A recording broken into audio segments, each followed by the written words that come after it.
Saudi शहर रियाज में अमरीकी सिफारत खाने पर ड्रोन हमला, 2 ईरानी ड्रोन टकराए और आग लग गई। इमारत को जुज़वी नुकसान पहुंचा। इमारत खाली होने के सबब कोई जानी नुकसान नहीं हुआ। गैर मुल्की मीडिया के मुताबिक रियाज और अल खुर्ज में 8 ड्रोन्स गिरे। डिप्लोमेटिक क्वार्टर में 2 धमाके भी सुने गए। करीबी रिहायशियों को बाहिफाजत मुंतकिल कर दिया। डोनाल्ड ट्रंप ने कहा, जल्द मालूम हो जाएगा अमरीका इस पर क्या जवाब देता है। अमरीका के 4 अहलकारों की हलाकत पर अफसोस है। अमरीकी फौजियों की हलाकत पर भी भरपूर रद्दअमल देंगे। ईरान पर जल्द बड़ी कार्रवाई करने जा रहे हैं। ईरान में ज़मीनी फौज भेजना हमारी ज़रूरत बन सकता है।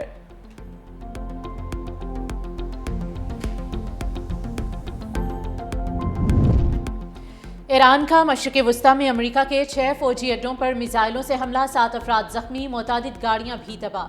बहरीन, इराक, अमारात और कुवैत में अमरीकी फौजी अड्डों को निशाना बनाया। दुबई में अमरीकी फौजी इज्तिमा पर हमला, 40 अफराद हलाक, 70 जख्मी करने का दावा। कहा, हमला उस वक्त किया जब 160 फौजी मौजूद थे। उर्दन के फ़ज़ाई दिफाई निज़ाम की जानिब से ईरानी मिसाइल रोकने की कोशिश नाकाम। उर्दन का मिसाइल अपने ही फौजी अड्डे से जा टकराया और इलाका अंधेरे में डूब गया। कतरी वजारत दिफा का कहना है कि कतर की हुदूद में दाखिल होने वाले ईरान के 98 बैलिस्टिक मिसाइल्स और 24 ड्रोन तबाह कर दिए।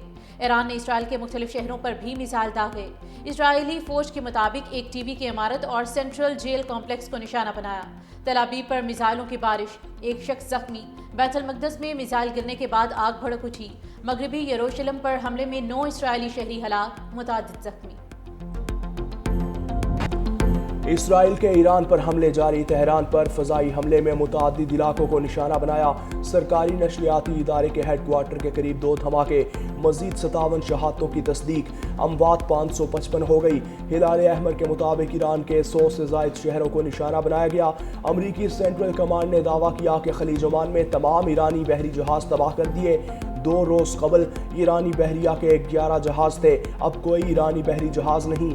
खलीज ओमान में ईरानी कार्रवाइयों का दौर अब ख़त्म हो चुका। सेहोनी तैयारों का लबनान में भी हिज़्बुल्लाह के ठिकानों को निशाना बनाने का दावा। हिज़्बुल्लाह का इसराइली एयरबेस पर ड्रोन तैयारों से हमला, रेडार सिस्टम्स और कंट्रोल रूम्स को टारगेट किया।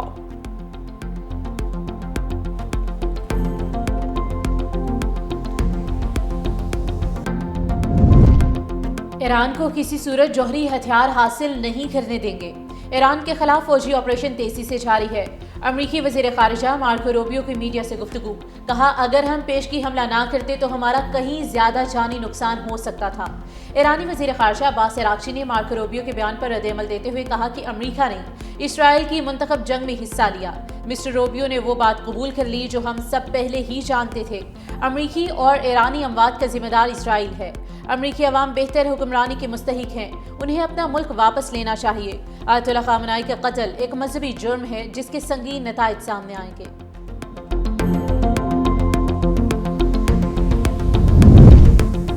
हमने लंबी जंग की तैयारी कर रखी है, अपनी 6000 साला तहजीब का दिफा करेंगे। सेक्रेटरी जनरल ईरानी नेशनल सिक्योरिटी काउंसिल अली लारजानी ने कहा, कीमत कुछ भी हो, दुश्मन को अंदाजे लगाने की गलती पर पछताना होगा। 300 साल की तरह इस बार भी जंग में पहल हमने नहीं की।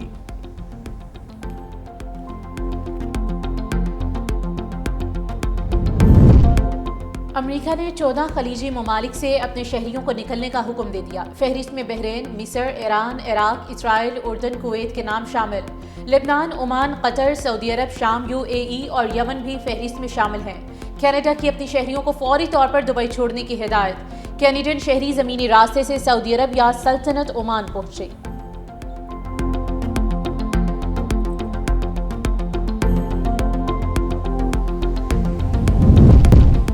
अपनाए हरमुज से गुजरने वाले जहाज़ों को धमकी। आलमी तेल मंडी में हलचल मच गई। ईरानी कमांडर इन चीफ के मुशीर इब्राहिम जबारी ने कहा कि ईरान खत्ते से एक कतरा तेल भी बाहर नहीं जाने देगा।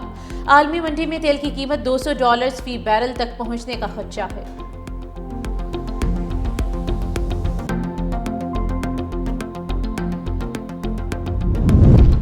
खित्ते में कशीदगी, पेट्रोल की कीमतों पर कायम कमेटी का पहला हंगामी इजलास। वज़ीर ख़जाना की ज़ेर सदारत इजलास में आलमी तेल कीमतों की रोज़ाना निगरानी का फैसला।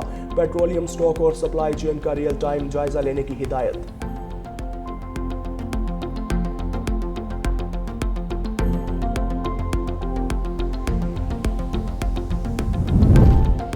نیٹو کا ایران کے خلاف جنگ میں شامل ہونے سے صاف انکار۔ NATO secretary general Mark Rutte نے برسلز میں میڈیا سے گفتگو کرتے ہوئے کہا کہ ایران کی جوہری اور بیلسٹک میزائل صلاحیت کو کمزور کرنے کے لیے کی جانے والی کارروائی انتہائی اہم ہے۔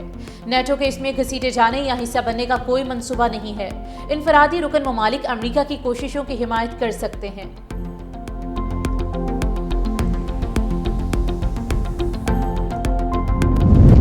ایران کے سپریم لیڈر خامنائی کی شہادت اور اسرائیلی انٹیلیجنس نظام سے متعلق اہم انکشافات۔ فائنینشیل ٹائمز کے مطابق اسرائیل نے تہران کے ٹریفک کیمروں کو کئی برس قبل ہی ہیک کر لیا تھا۔ تصویروں کو خفیہ طریقے سے تل ابیب اور جنوبی اسرائیل میں موجود سرورز تک منتقل کیا جاتا رہا۔ محافظوں اور ڈرائیورز کی نقل و حرکت مسلسل نگرانی میں رہی۔ اسرائیل اور CIA کو خامنائی کی میٹنگ کے وقت اور شرکاء کی پیشگی اطلاع تھی۔ حملے کے وقت موبائل ٹاورز جزوی طور پر غیر فعال ہو گئے، جس کے باعث حفاظتی عملہ ممکنہ وارننگ سے محروم رہا۔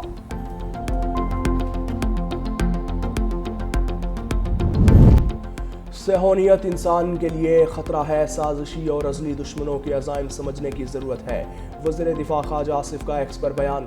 کہا ایران کی معاہدے پر رضامندی کے باوجود جنگ مسلط کی گئی، جس کا مقصد اسرائیل کا اثر و رسوخ پاکستان کی سرحد تک لانا ہے۔ پاکستانیوں کو دشمن کے عزائم سمجھنے کی ضرورت ہے۔ یہ صہیونی سازش ہے کہ افغانستان، ایران اور ہندوستان سب کے مشترکہ ایجنڈے کی بنیاد پاکستان دشمنی ہو، پاکستان کی سرحدیں غیر محفوظ ہو جائیں اور ایک دست نگر ریاست بن جائے۔ دنیا کے معاشی نظام پر صہیونیت کا ایک صدی سے قبضہ ہے۔ بڑی طاقتیں صہیونیت کی یرغمال ہے۔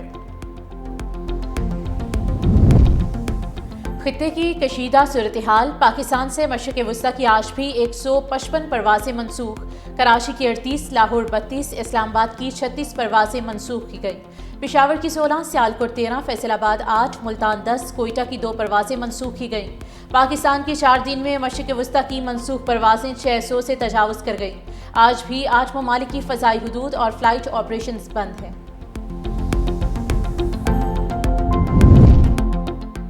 پاکستان سٹاک مارکیٹ میں کاروبار کے منفی آغاز کے فوری بعد زبردست تیزی۔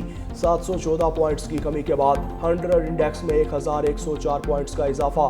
100 انڈیکس 1,53,450 پوائنٹس کی سطح پر ٹریڈ۔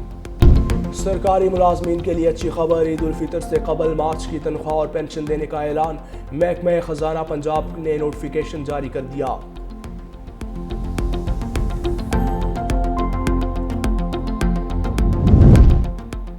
جنگلی حیات کا تحفظ قومی ذمہ داری ہے۔ پاکستان حیاتیاتی تنوع سے مالا مال ملک ہے۔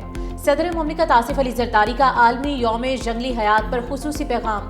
کہا جنگلات، آبگاہیں اور پہاڑی سلسلے ماحولیاتی استحکام کی بنیاد ہیں۔ زمین اور پانی کا غیر مناسب استعمال جنگلی حیات کے لیے خطرہ ہے۔ جنگلات کے سکڑنے سے سیلاب اور زمین کے کٹاؤ میں اضافہ ہوتا ہے۔ آبگاہوں کی تباہی کسانوں اور ماہی گیروں پر اثر انداز ہوتی ہے۔ ماحولیاتی توازن کمزور ہونے سے زرعی نظام متاثر ہوتا ہے۔